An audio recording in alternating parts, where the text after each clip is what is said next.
예, 안녕하세요.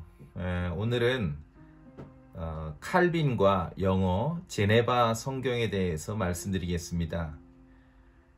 칼빈에 대한 서로 상반되는 다양한 평가가 있다고 말씀드렸는데, 이 시간에는 어떤 칼빈의 신학적 입장이나 칼빈에 대한 그러한 인간적 평가보다는 성경 번역과 보존의 관점에서 칼빈의 그러한 역사, 그가 어떤 기여를 했는지를 좀 말씀드리려고 하는 것입니다. 여러분, 제네바 성경에 대해서 들어보셨습니까? 1560년에 출간되었습니다. 신약은 그보다 3년 전에 출간되었는데, 1560년이라 하면은 종교개혁 시대이고, 우리나라 조선의 명종, 임진왜란 있던 선조 직전 임금님이죠. 그러한 조선 중기라고 보시면 됩니다.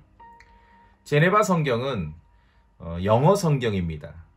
킹제임스 성경보다 한 50년 전에 번역 출간되었는데, 그 이후로 출간된 이후로 거의 90년 가까이 8, 90년 동안 가장 큰 영향을 미쳤던 성경이고, 잉글랜드의 역사에 있어서 여러 가지 문학 작품에 인용되었습니다. 대표적인 것은 셰익스피어의 그러한 작품에도 수백 구절 인용된 성경이 바로 제네바 성경입니다.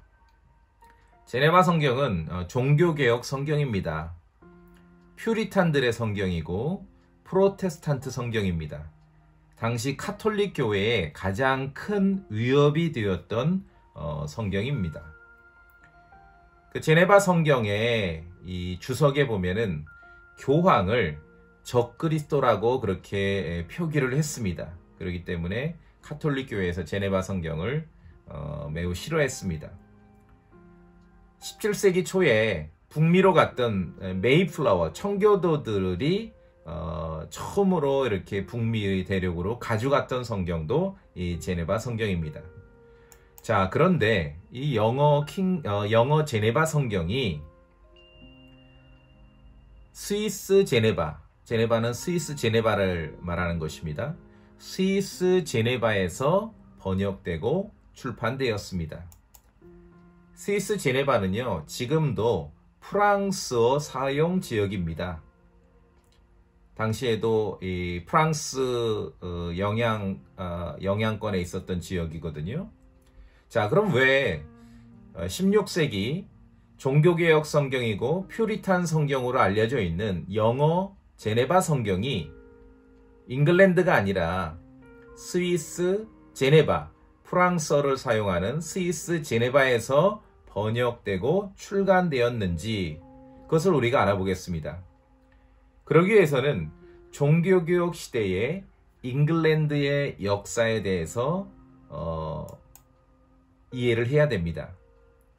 자, 헨리 8세 이후 약 19년에 걸쳐서 잉글랜드에 종교개혁이 있었습니다. 그러다가 1553년 그 유명한 메리 튜더, 우리가 블러디 메리, 아주 잔혹한 메리 여왕으로 알고 있는 메리 튜더가 여왕으로 이렇게 왕관을 쓰면서 그의 집권 5년 동안 엄청난 그러한 개혁주의 교회 지도자, 즉 퓨리탄들에 대한 박해가 있었습니다. 300명 이상의 이 퓨리탄 교회 지도자들이 메리 여왕에 의해서 화형을 당했고요. 아버지 헨리 8세부터 시작된 잉글랜드의 종교개혁을 무려 19년 동안 이어왔던 종교개혁을 메리 여왕이 5년 만에 완전히 다시 로마 카톨릭으로 되돌리는 그러한 역사가 있었습니다. 자, 바로 이 블러디 메리 시절 잉글랜드의 많은 교회 지도자, 퓨리탄 지도자들이 망명을 했습니다. 잉글랜드를 떠난 것이죠. 일부는 물론 화형당했고 수백 명의 이 퓨리탄들이 잉글랜드를 떠나서 망명을 했습니다.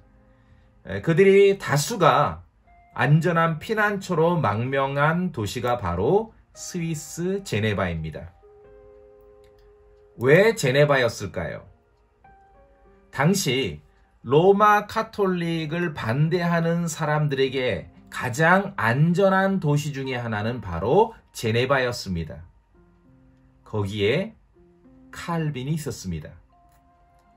칼빈에 대한 상반되는 다양한 평가가 있다고 말씀드렸는데, 그럼에도 불구하고 당시에 잉글랜드의 잔혹한 메리 여왕의 카톨릭적 통치를 피해서 제네바로 온 잉글랜드의 많은 개혁가들이 칼빈의 제네바에서 참으로 안전하게 보호받을 수 있었고 자신들의 신앙을 자유롭게 행사할 수 있었던 것입니다.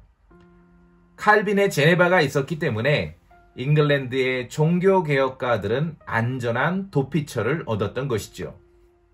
그들은 제네바에서 잉글랜드 사람들만의 망명자들의 교회를 이루기도 했습니다. 최대 많게는 200명 이상의 회중이 있었다라는 기록이 있습니다. 그 교회에 대표적인 설교자, 목회자 중에 한 명은 스코틀랜드 출신인 존 넉스 목사입니다. 그는 칼빈의 후원 아래 제네바에서 잉글랜드 망명자들의 교회에 목회를 했습니다. 바로 이 교회를 중심으로 해서 제네바에서 영어 제네바 성경이 번역되고 출간됐던 것이죠.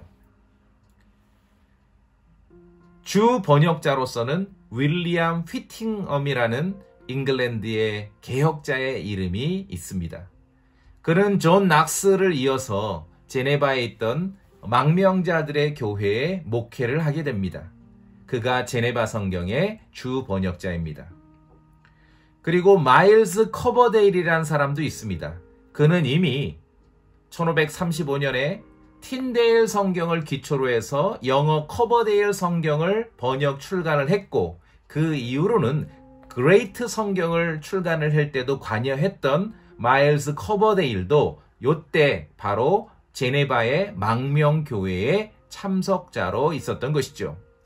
그리고 폭스의 순교사로 유명한 존 폭스도 이때 제네바의 망명자 중에서 이름이 올라 있었습니다.